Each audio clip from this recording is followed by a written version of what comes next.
you gain weight. So यो TG moleculeहरू fat cellमा सुरुमा deposit हुँदै गएपछि अब यो they gradually increase in size until they can grow no more, and then they start to divide. So divide भएर दुईटा cell बन्छ and each cell grows into that size again. Now obesity in the abdominal region generally involves both an increase in size of cells as well as increase in number of adipocytes. अब once these fat cells are gained, they are never lost. त्यो मान्छेले weight loose गर्दाखेरि fat सेल्सको size चाहिँ घट्छ होइन, number त घट्दैन नि त. सो त्यो कारणले गर्दाखेरि वेट चाहिँ घटायो. अब त्यो घटाइसकेपछि त्यो रिड्युस्ड वेट स्टेटमै बस्न गाह्रो हुने कारण चाहिँ त्यही हो क्या. किनभने त्यो एडिपोसाइट्सहरूले फेरि न्युट्रिएन्ट पाउने बित्तिकै झ्याप्पै साइज बढाइदिइहाल्छन् क्या आफ्नो होइन. सो त्यो कारणले गर्दा obese people generally have a difficulty maintaining a reduced weight because until those adipocytes die out, there is no way. मान्छेले लाइपोसक्सन गर्ने पनि एउटा कारण त्यो भएर पनि हो. त्यसले चाहिँ त्यो सेल्स नै एक्चुअली रिमुभ गरिदिन्छ होइन बडीबाट. सो डेस्परेटली फ्याट भएको मान्छेहरूलाई त त्यो नम्बर अफ सेल्स नघटेको इफेक्टिभै देखिँदैन. सो त्यो go for other interventions as well. तर एनिवे मान्छेलाई भन्दाखेरि चाहिँ त्यही भएर best solution for obesity is prevention. त्यो भइसकेपछि घटाउनलाई घटाइसकेपछि पनि त मेन्टेन गर्न पनि गाह्रो हुन्छ कि इन जेनरल भन्ने कुरा हो. Now if you look at molecules that are associated with an obese state, with an overweight state, यसमा चाहिँ खास सिग्निफिकेन्टली नाम आइराख्ने मोलिक्युलहरू जम्मा तीनटा आउँछ. लेप्टिन, एडिपोनेक्टिन र रेजिस्टिन भन्ने तीनवटा molecule. These are hormones. They also act paracrine ways, but mostly you could call them hormones because they have a certain way of acting. अब यो फर्स्टमा लेप्टिन भन्ने कुरा आयो. एडिपोस टिस्युको प्रोपोर्सन होइन, एडिपोस टिस्युको मास हाम्रो बडीमा जति छ त्यही अनुसार लेप्टिनको प्रोडक्सन हुन्छ के. सो एडिपोस टिस्यु धेरै भएको मान्छेमा लेप्टिनको प्रोडक्सन पनि धेरै हुँदै जानुपर्ने हो ideally. It is produce proportionately to the amount of adipose tissue mass. अनि ब्रेनलाई चाहिँ त्यसले फ्याट स्टोरको बारेमा भन्छ, इन्फर्मेसन दिने जस्तो हो. सो लेप्टिनको लेभल बढ्दै जाने हो भने ब्रेनले के बुझ्छ भने अब एनर्जी रिजर्भ पुग्यो, अब नखाए पनि हुन्छ. सो इन अ वे त्यसले एपेटाइटलाई कन्ट्रोल गरे जस्तो पनि बुझियो. किन मान्छेको जिउमा चाहिँ फ्याट स्टोरेज बिल्डअप हुँदै गएपछि खानुपर्ने पोर्सन थोरै खाना खाए पनि पुग्नुपर्ने हुँदै जानुपर्ने हो, अनि थोरै खाना खाए पनि पुग्नुपर्ने हो. सो त्यो पर्टिकुलर एस्पेक्टमा चाहिँ लेप्टिनलाई हामीले के भन्छ, we attribute that particular aspect of के भन्छ appetite moderation to leptin. So which is actually produced proportionate to the adipose tissue mass. So हाम्रो बडीमा एनर्जी स्टोर, फ्याट स्टोर कति छ भन्ने कुरा ब्रेनलाई इन्फर्म गर्ने काम लेप्टिनले गर्छ. सो हाइपोथालामसमा काम गरेर प्राइमेरीली एपेटाइट कन्ट्रोल र एनर्जी एक्सपेन्डिचरलाई चाहिँ चेक एन्ड ब्यालेन्स गरेर चाहिँ इन्फ्लुएन्स गर्ने मोलिक्युल हो यो खासमा. तर मेटाबोलिक रेट बढाइदिने, एपेटाइट घटाइदिने काम गर्छ भने त बुझियो. तर when we look at obese people होइन, नाउ एकदमै ओबिज भयो भन्नुको मतलब त त्यो लेप्टिनको मेकानिजममा के न के गडबड त भएको छ भन्ने बुझियो. अनि हामीले ब्लड लेभल लेप्टिनको हेर्दाखेरि the leptin levels are found to be normal होइन. लेभल चाहिँ घटेको भेटिएन. लेभल घटाएको कारणले गर्दा पो मान्छे एकदम बेसरी मोटायो भन्ने हो. किनभने नर्मली त अलिकति मोटाउन थालेपछि खानै मन नलाग्ने हुनुपर्ने हो. So what was proven after that was that लेप्टिनको प्रोडक्सन रोकिनु पर्दैन. लेप्टिनसँग रेजिस्टेन्स भयो भने पनि ह्युमन ओबेसिटी देखिन्छ भन्ने कुरा प्रुभ भयो क्या त्यसपछि. So leptin resistance rather than a deficiency of leptin is actually found to be associated with human obesity. So अब चाहिँ के थाहा भयो भने ओके यो लेप्टिन भन्ने मोलिक्युल बने पनि यसले काम गर्न नसकेपछि पनि मान्छे चाहिँ ओबिज हुँदो रहेछ, एपेटाइट अनकन्ट्रोल्डै हुँदो रहेछ भन्ने कुरा बुझ्यो है. नाउ अब त्यसपछि फर्दर त्यसलाई एक स्टेप लग्दाखेरि ओबी भन्ने जिन, अप जिनले चाहिँ लेप्टिनलाई कोड गर्छ, डिबी भन्ने जिनले चाहिँ लेप्टिनको रिसेप्टरलाई कोड गर्छ के. सो अहिलेको साइन्टिफिक स्टडीहरूले चाहिँ they are focused on looking for receptor defects in leptin. लेप्टिनसँग रिलेटेड रिसेप्टरको डिफेक्ट भेट्यो भने त्यसको सिग्नल ट्रान्सडक्सन पाथवेहरूमा पनि असर पराइ हुनसक्छ होइन. सो अहिले चाहिँ lot of work is being done on DB gene. Now the second molecule is adiponectin. Adiponectin भने it's a similar protein hormone that secreted by adipose tissue है. यसले चाहिँ ग्लुकोजको लेभल रेगुलेट गर्नलाई पनि हेल्प गर्छ र फ्याटी एसिड अक्सिडेसनलाई पनि modulate गरेर आएको हुन्छ. Now this hormone the level of this hormone decreases as body fat increases. यो चाहिँ इन्भर्सली कोरिलेट हुन्छ. बडी फ्याट धेरै भएको मान्छेमा एडिपोनेक्टिन कम, दुब्लो मान्छेमा एडिपोनेक्टिन धेरै हुन्छ है. यसले चाहिँ नर्मली के गर्ने हो भने it suppresses the metabolic derangements that are normally seen in obesity and other metabolic disorders. Generally adiponectin कम भएको मान्छेको लागि नराम्रो हो, त्यति चाहिँ बुझ्नु पर्यो. एडिपोनेक्टिन भन्ने हर्मोन चाहिँ यदि हाम्रो बडीमा कम भयो भने that is a bad sign. Obesity भइहाल्यो भने पनि एडिपोनेक्टिन छैन भने टिपिकल्ली हाम्रो बडीमा चाहिँ त्यो ओबेसिटी एसोसिएटेड हेल्थ इम्प्लिकेसन्स हुने चान्सेस बढ्दै गयो भन्ने कुरा हो. एडिपोनेक्टिन र लेप्टिन दुइटै हर्मोनलाई चाहिँ this has been tried experimentally in animals होइन, र मुसामा गरेको माइसमा गरेको के भन्छ एक्सपेरिमेन्ट्समा चाहिँ it has been shown that mice who were classified as insulin resistant तिनीहरूमा चाहिँ लेप्टिन एडिपोनेक्टिनको रिप्लेसमेन्ट गर्दाखेरि डोज इन्जेक्सन्स दिँदाखेरि इन्सुलिन रेजिस्टेन्स नै रिभर्स भएको पनि भेटिएको छ. द्याट्स हाउ मच के भन्छ mammals body could require adiponectin and leptin. So leptin र एडिपोनेक्टिन दुइटै हाम्रो बडीको लागि चाहिने राम्रो कुरा रहेछ भनेर बुझ्नु पर्यो होइन. Now the third molecule was resistin. Resistin is a sulfur containing and sulfur containing amino acid, cysteine containing peptide hormone, again derived from adipose tissue. This hormone is known to release more LDL cholesterol molecules out into the circulation, also degrading the LDL receptors in the liver, so that liver ma चाहिँ LDL फेरि take up हुँदैन के, फर्केर आएको LDL भनौँ न रेमिनेन्टहरु चाहिँ take up हुँदैन. त्यो चाहिँ रेजिस्टिनले गरेको देखिया छ. नर्मली रेजिस्टिन किन चाहियो त त्यसले भन्दाखेरि त्यो resistin is actually utilized by the body in cholesterol delivery. Cholesterol टिस्युहरुमा जब डिस्ट्रिब्युट गर्नुपर्छ लिभरबाट बनाएर त्यस्तो बेलामा चाहिँ रेजिस्टिनको रोल आउने भयो. तर नर्मल सर्कमस्टान्सेसमा यदि न्युट्रिसन रिच इन्भाइरोमेन्ट छ भने त्यसले चाहिँ एलडिएल को अवेलेबिलिटी बढाइदिन्छ ब्लडमा. अल्सो एलडिएल को अवेलेबिलिटी बढाउने भनेको एथेरोस्क्लेरोटिक रिस्क बढाउने भइहाल्यो. र अर्को कुरा it has also been found to interfere with the action of statins and atorvastatin, rosuvastatin, HMG CoA reductase inhibitors class को जुन औषधिहरु छन् कोलेस्ट्रोल घटाउनको लागि युज गर्ने त्यो औषधिहरुलाई चाहिँ तिनीहरुको एक्सनसँग चाहिँ इन्टरफियर गरेको पनि भेटिया छ रेजिस्टिनले. So resistin would otherwise classify as a negative hormone in terms of obesity. So leptin र एडिपोनेक्टिन चाहिँ हाम्रो बडीलाई चाहिन्छ, रेजिस्टिनले चाहिँ खासमा इन्टरफियर गरिरहेछ भने जस्तो बुझियो हैन.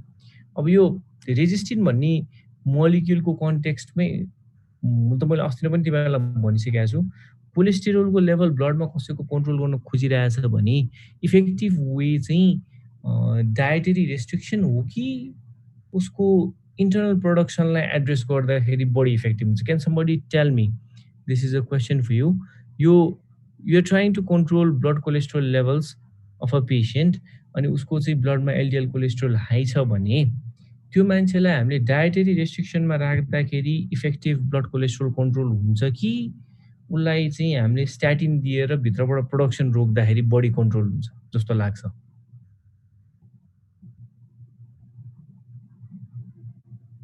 स्ट्याटिन दिएर इन्टरनल कन्ट्रोल गर्यो भने. That's right develop. So the thing is यो हाम्रो के भन्छ स्टडिजहरूले के देखाइसकेको छ भने people who eat a lot of cholesterol in their diet हैन भनेको मतलब दिनमा 380 mg जति कोलेस्ट्रोल खाने टिपिकली अमेरिकन डायटमा हुन्छ त्यस्तो. त्यो भनेको त अन्डामा त 4-5 वटा खानु पर्यो. सो त्यति धेरै डायटमा कोलेस्ट्रोल खाने मान्छेमा पनि हैन त्यो खाना खाएको 7 देखि 10 घण्टा पछि ब्लड स्याम्पल लिँदाखेरि कोलेस्ट्रोल लेभल ब्लडमा हाई भेटिएको छैन क्या. सो भने मतलब dietary cholesterol has very little influence on blood cholesterol over a long period of time. अब अलरेडी डिस्लिपिडिमिया भइसकेको मान्छेले त अभियसली खानु भएन, तर नर्मल मान्छेले चाहिँ खाने बेलामा धेरै कोलेस्ट्रोल खाएर उसलाई डिस्लिपिडिमिया चाहिँ हुँदैन क्या. किनभने लिभरको capacity to produce cholesterol is so much more larger compare to what we get from the diet. अनि लिभरले बनाएको कोलेस्ट्रोल भने त बाइल एसिड्स बाइल सल्ट्स बनेर आन्द्रामा फाल्ने पनि एकातिर मेकानिजम छ. त्यो cholesterol as natural substrates hormone बनाउनको लागि पनि युज गरिरहेछ हाम्रो बडीले. कतिवटा कुरामा हैन सेल सर्फेस रिसेप्टर बनाउनदेखि लिएर कति ठाउँमा जान्छ त्यो कोलेस्ट्रोल त. सो टेक्निकली कसैको घटाउनु पर्यो भने it's more effective to give a person statins. Now त्यसलाई एकछिन होल्डमा राख.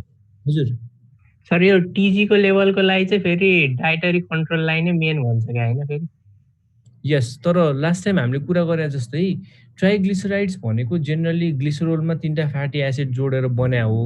अब डायटबाट एब्जर्ब भएको फ्याटले नै टिजी बढाउँछ भन्ने छैन क्या। हाम्रो बडीमा 2 थरी ट्राइग्लिसराइड हुन्छ नि त, एन्डोजिनस पनि हुन्छ, एक्जोजिनस पनि हुन्छ। हजुर इन्डोजिनस इन्डोजिनस ट्राइग्लिसराइड भनेको भित्र हामीले खाएको ग्लुकोजबाट बनाउँदै सर्कुलेसनमा फाल्दै गरेर अब एक्जोजिनस भनेको डायटबाटै एब्जर्ब भएको कुरा भयो क्या। अब यो एक्जोजिनस ट्राइग्लिसराइडहरूले चाहिँ खासै धेरै सिरम ट्राइग्लिसराइडलाई कन्ट्रिब्युट गर्दैन, तर डिस्लिपिडिया भइसकेका मान्छेले सकभर एभोइड गर्नु भनेर भन्ने चलन हो। अहिले चाहिँ इट हेज बिन डिस्प्रुभन। अहिले कुरा के भयो भने मान्छेलाई कार्बोहाइड्रेट चाहिँ रेस्ट्रिक्ट गर्ने भनेर भन्छौँ। सो यस, डायटरी रेस्ट्रिक्सन चाहिँ गराउँछौँ टिजी घटाउनुको लागि, तर हामीले के रेस्ट्रिक्सन गराउँछौँ भने फ्याट गराउँदैनौँ, कार्बोहाइड्रेट हजुर रेस्ट्रिक्सन, किनभने फ्याट त्यही चाहिँ भनौँ। भात खान छोडेर रोटी खाने भन्दो रहेछ नि टिजी आयो। यस, एक्चुअली भन्न खोजेको चाहिँ के हो भने डायटमा स्टार्चको पोर्सन घटाइदिया हो क्या। सो आलु खाए पनि, भात खाए पनि, होइन, प्रोसेस्ड मैदा खाए पनि इभेन्चुअली हाम्रो बडीले पाउने त स्टार्च हो। तर कम्पेयर टु भात, अब रोटीमा चाहिँ केही हदसम्म स्टार्च चाहिँ कम हुन्छ, ड्राई पनि हुन्छ त्यो, होइन, फाइबर्सको प्रोपोर्सन हाई हुन्छ र स्टार्चको कन्टेन्ट अलिकति भए पनि कम हुन्छ। तर वास्तवमा बायोकेमिकल्ली हेर्ने हो भने रोटी खाए पनि, भात खाए पनि, ब्रेड खाए पनि, चिउरा खाए पनि इभेन्चुअली बडीमा जाने त स्टार्चै हो। सो ओभरअल कार्बै हटाएर कार्बलाई नै त्यो के भन्छ मिलबाट प्रोपोर्सन चाहिँ एकदमै कम गर्ने अथवा हटाएर प्रोटिन र फ्याटको डायटमा राखिदियो भने बरु टिजी राम्रो कन्ट्रोल हुन्छ क्या। किनभने त्यो हामीले खाएको फ्याट त सबै एब्जर्ब केही गरे पनि हुँदैन। त्यो it depends on the amount of bile that stored in the gall bladder. Gall bladder नयाँ मान्छेको त झन् त्यो पनि हुँदैन। सो प्राइमेरीली त्यो बाइलले इमल्सिफाई गरेको छैन भने खाएको फ्याट सबै दिशामै निक्लिएर जान्छ। धेरै खायो भने डराउनै पर्दैन क्या। सो अहिले चाहिँ कार्बोहाइड्रेट रेस्ट्रिक्सनमा फोकस भएको छ क्या, the whole thing.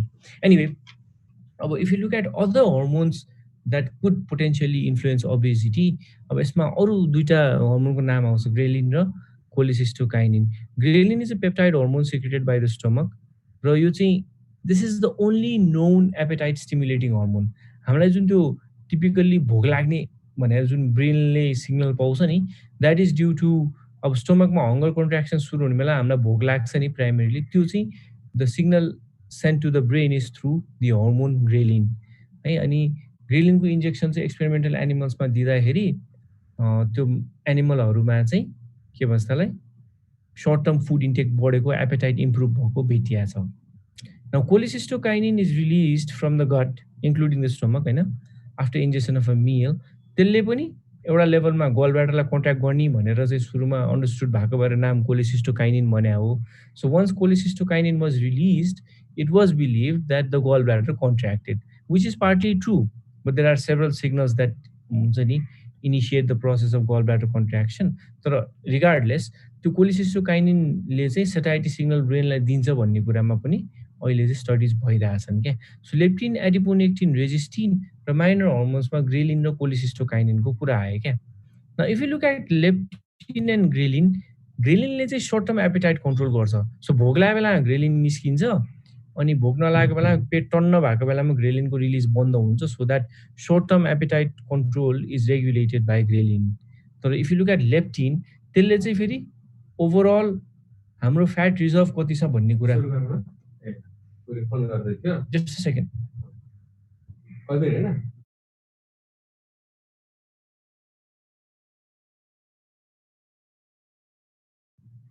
So okay, so I'm sorry, यहाँ ठ्याक्क हेड अफ डिपार्टमेन्ट आउनु भएको थियो क्या। So leptin is produced by adipose tissue and it reflects long-term appetite control. So मान्छेलाई चाहिँ इमिडिएटली पेट टन्न भाला खान मन नलाग्ने अनि खाली भएको बेलामा भोक लाग्ने चाहिँ ग्रेलिनले कन्ट्रोल गर्छ भने ओभरअल बडी मास धेरै भएको मान्छेलाई सानो पोर्सन खाए पनि पुग्ने र जेनरली के भन्छ फ्याट रिजर्भ लो भएको मान्छे चाहिँ टन्न खाने क्या। सो टिपिकली दुब्लो मान्छे कति धेरै खान्छ भन्छौँ नि हामीले कहिलेकाहीँ। सो त्यस्तो खालको प्रोसेसमा चाहिँ लेप्टिनको रोल आइरहेको हुन्छ, अनि ग्रेलिनको चाहिँ जेनरली सर्ट टर्म एपेटाइट कन्ट्रोलमा आइरहेको हुन्छ। सो जेनरली मसल मास छ, फ्याट रिजर्भ नभएको मान्छेहरूले खाँदाखेरि हेर्दाखेरि पोर्सन चाहिँ धेरै खान्छन् क्या। अब if they have that kind of physical activity as well, they burn it all, सबै बर्न पनि गर्छन्, खाने बेला जहिले लार्ज पोर्सन खाए जस्तो, होइन, टिपिकली। अनि भोक लाग्यो भन्दाखेरि, अनि मोटो मान्छेहरूले चाहिँ थोरै खायो भने मोटो छ भनेर नखाने भने जस्तो पोर्सन सानो खाने। सो यो लेप्टिन र ग्रेलिनले चाहिँ कम्प्लिमेन्ट्री हिसाबले हाम्रो एपेटाइटलाई रेगुलेट गरिरहेको हुन्छौँ क्या। अब if you look at the possible metabolic changes that are seen in obesity, होइन, यसमा धेरै कुराहरू देखिन्छ। प्राइमेरीली डिस्लिपिडिमिया देखिन्छ, अनि ग्लुकोज इन्टलरेन्स र इभेन्चुअली इन्सुलिन रेजिस्टेन्स डेभलप हुन्छ। अब त्यो ग्लुकोज इन्टलरेन्स इन्सुलिन रेजिस्टेन्स भन्ने कुरा गएर डायबिटिजमा कल्मिनेट हुन्छ, डिस्लिपिडिमिया भन्ने कुरा इभेन्चुअली गएर कोरोनरी आर्टरी डिजिजसँग ठोकिन्छ होइन, तर देखिन चाहिँ सक्छ पोटेन्सियली। अब यो सबै कुरालाई चाहिँ हामीले कम्बाइन गरेर भन्दाखेरि त्यही glucose intolerance, insulin resistance, hyperinsulinaemia, dyslipidaemia, यो सबै कुरालाई कम्बाइन गरेर सुरुमा भनेको मेटाबोलिक सिन्ड्रोम भन्ने टर्म युज गरे हो। कुनै कुनै टेक्स्ट बुकले मेटाबोलिक सिन्ड्रोमलाई सिन्ड्रोम एक्स भनेर पनि युज गर्छ, अथवा इन्सुलिन रेजिस्टेन्स सिन्ड्रोम भनेर पनि युज गरेर हुन्छन्। They basically mean the same thing, but anybody who has metabolic syndrome has a higher risk of developing diabetes and cardiovascular risk, cardiovascular diseases, disorders in the future। यो चाहिँ proven कुरा हो है। So अड्सको हिसाबले हेर्दाखेरि person with metabolic syndrome, without metabolic syndrome, risk of a cardiovascular event happening 4 times as much होइन compare to a normal individual हुन्छ भन्ने कुरा हो। नाउ इन्सुलिन रेजिस्टेन्सले प्राइमेरी सुरुमा कसैमा इन्सुलिन रेजिस्टेन्स भयो भने हाम्रो बडीले इन्सुलिन झन् बढाउँछ नि त। रेजिस्टेन्स भएपछि काम नगरे जस्तो देखियो, अनि इन्सुलिनको प्रोडक्सन सुरुमा बढ्छ, अनि इन्सुलिनको प्रोडक्सन बढिरहेको बेलामा मान्छे चाहिँ मोटाउँदै जान्छ होइन, जेनरली त्यसले फ्याट सिन्थेसिस गराउँछ नि त। तर एउटा पोइन्टमा पुगेर के हुन्छ भने फ्याट टिस्युमा पनि इन्सुलिनको रेजिस्टेन्स देखिन थाल्छ। फ्याट टिस्युमा इन्सुलिनको रेजिस्टेन्स देखेपछि नाउ के भयो, हर्मोन सेन्सिटिभ लाइपेज एक्टिभेट भइदियो उल्टो, अनि त्यसले चाहिँ फ्री फ्याटी एसिड्सलाई ब्लडमा निकाल्दियो, इन्सुलिन भए पनि काम गर्न सकिरहेको छैन। त्यो फ्याटी एसिड लिभरसम्म पुग्यो, टिजी कोलेस्ट्रोल बनाएर लिभरले बाहिर फालिदियो, सर्कुलेसनमा चाहिँ भिएलडिएल पार्टिकल्स, एलडिएल पार्टिकल्सको कन्सन्ट्रेसन बढ्दै जाने भयो र एचडिएल पार्टिकल्सको चाहिँ लेभल घट्दै जाने भयो।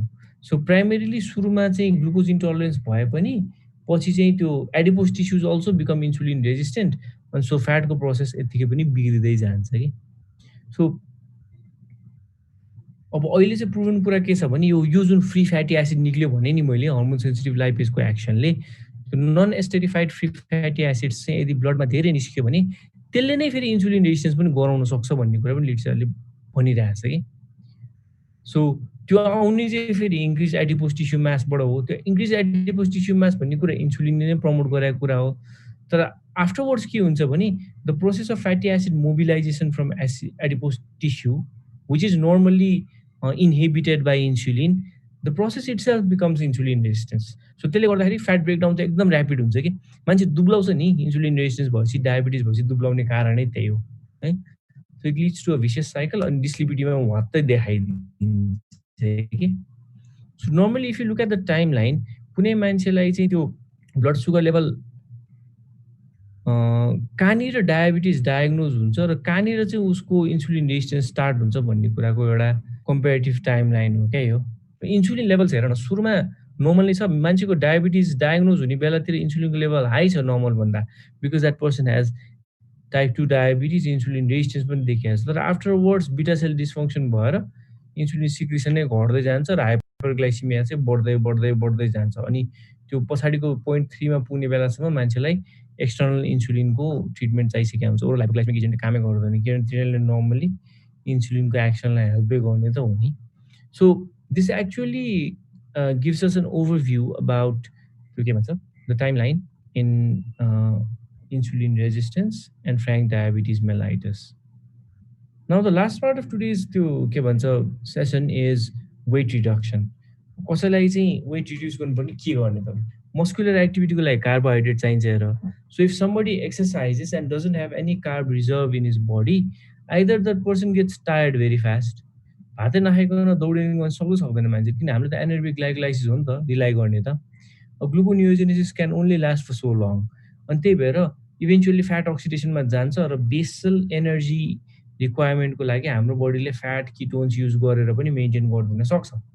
तर नेगेटिभ एनर्जी ब्यालेन्समा नगइकन, नेगेटिभ एनर्जी ब्यालेन्सको स्टेट 2-3 दिनसम्म नराखेसम्म त्यो फ्याटी एसिड अक्सिडेसन अनि किटोन्सलाई मोबिलाइज गर्ने प्रोसेस राम्रोसँग पिकअप लिन सक्दैन। सो हामीले सुरुमा 2-3 दिन त एब्सोल्युट जिरो कार्ब्समै बस्नै पर्छ, अनि त्यसपछि चाहिँ क्यालोरिक इन्टेक घटाएर अब 2000 क्यालोरी रिक्वायरमेन्ट छ भने 1500 खायो, 1400 खायो, त्यसरी बस्यो भने अटोमेटिकली त्यो मान्छे क्याटाबोलिजममा जान्छ, र we generally ask people to promote physical activity. Physical activity कति भनेर कसैले सोध्यो भने, so we do like we suggest aerobic activities 3 to 4 times a week, अनि 2 to 3 times a week चाहिँ जेनरली स्ट्रेन्थ ट्रेनिङ एक्सर्साइजेस भन्छौँ. एरोबिक एक्सर्साइजेस भनेको चाहिँ टिपिकल्ली दौडिने, स्विम गर्ने, होइन, ट्रेडमिलमा रन गर्ने, साइक्लिङ गर्ने, जहाँनिर चाहिँ वी बर्न मोर अक्सिजन, होइन, त्यो खालको एक्सर्साइजहरूलाई एरोबिक्स भनेर भन्छ. स्ट्रेन्थ ट्रेनिङ भनेको चाहिँ त्यसमा चाहिँ मसल मास बढाउने खालको एक्सर्साइजेस हो, जहाँ चाहिँ मसललाई ट्रेन गर्छौँ. सो त्यो पुसअप पुलअप गर्नेदेखि स्क्वाट्स गर्ने, वेट्सहरू युज गर्ने, त्यो सबै एक्सर्साइजहरू चाहिँ हाम्रो स्ट्रेन्थ ट्रेनिङमा पर्छ. सो एरोबिक र स्ट्रेन्थ ट्रेनिङको चेक एन्ड ब्यालेन्स गरेर अनि क्यालोरी डिप्राइभ गरेर वेट लस गराउँछौँ क्या हामीले पेसेन्टहरूलाई, वेट लुज गर्नुपर्ने मान्छेलाई. सो क्यालोरी रेस्ट्रिक्सन एकैचोटि डिप्राइभ गरिदिनु चाहिँ हुँदैन. कार्बोहाइड्रेट नदिए पनि त्यो एक्स्ट्रा क्यालोरिज प्रोटिनबाट फ्याटबाट दिन चाहिँ पर्छ. त्यो ब्यालेन्स चाहिँ गर्नुपर्छ. एकैचोटि डिप्राइभ गर्दैन मान्छे थाकेर गल्ने हुन्छ कि. And we also have drugs that can do the same thing. Sibutramine is a drug that is a known appetite suppressant. खानुपर्ने मान्छेलाई दिन मिल्छ. Orlistat is a lipase inhibitor जसले चाहिँ फ्याटको एब्जर्प्सन रोक्छ. एकार्बोज भन्ने औषधि तिमीहरूले ओरल हाइपोग्लाइसेमिक एजेन्टमा पढ्यो होला. That's alpha glucosidase inhibitor which prevents the absorption of glucose from the GI tract. So एकार्बोज, ओर्लिस्ट्याट, सिबुट्रामिन जस्तो औषधिले चाहिँ हामीले त्यो मान्छेको डायट मोडिफिकेसन पनि गर्न सक्छौँ. सो या यति सबै कुरा गऱ्यो भने जेनरली ओबेसिटीलाई काउन्टर गर्न सकिन्छ. Now if you have any questions we can discuss afterwards. अब अहिले हाम्रो टाइम पनि सकिन लाग्यो. So I shall end the meeting now. अनि म ह्यान्डआउट चाहिँ तिमीहरूको ग्रुपमा पठाइदिन्छु है.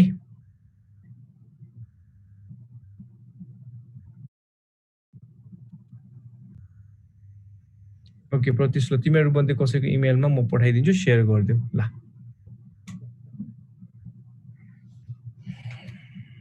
Okay by by.